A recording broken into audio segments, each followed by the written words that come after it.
જે રાજકીય નેતાઓ છે એ આ દારૂને વધારે મહત્વ આપી રહ્યા છે, પ્રમોટ કરી રહ્યા છે.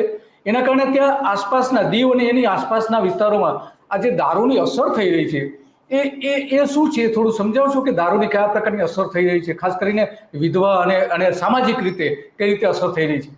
ખાસ કરીને ગીર સોમનાથ જિલ્લાનો ઉના તાલુકો જે છે બેકવર્ડ તાલુકો છે. વિકાસની દ્રષ્ટિએ ખૂબ ઓછો વિકાસ, તમામ ક્ષેત્રે ખૂબ ઓછો વિકાસ કેવું કહીએ તો ચાલે, અને એ અમારે બધાએ સ્વીકારવું પણ પડે. ઉનાથી ખૂબ નજીક કેન્દ્ર શાસિત પ્રદેશ, સંઘ પ્રદેશ જેને આપણે કહીએ છીએ, દીવ એ આવેલું છે. દીવની વસ્તી લગભગ અંદાજે 35 થી 40 હજાર જેટલી અત્યારે વર્તમાન સ્થિતિ પ્રમાણે હશે. અને આમ તો ગાંધીનું ગુજરાત છે, અને કહેવા પૂરતું એવું કહીએ છે કે ભાઈ ગાંધીના ગુજરાતમાં દારૂબંધી છે.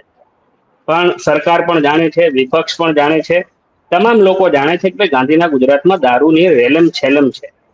અને હવે તો ગાંધીના નામ ઉપર જે પાટનગર આપણું ગાંધીનગર છે, એમાં પણ સરકારે છૂટછાટ આપી છે, થોડા ઘણા ક્રાઇટેરિયાને ધ્યાનમાં રાખીને.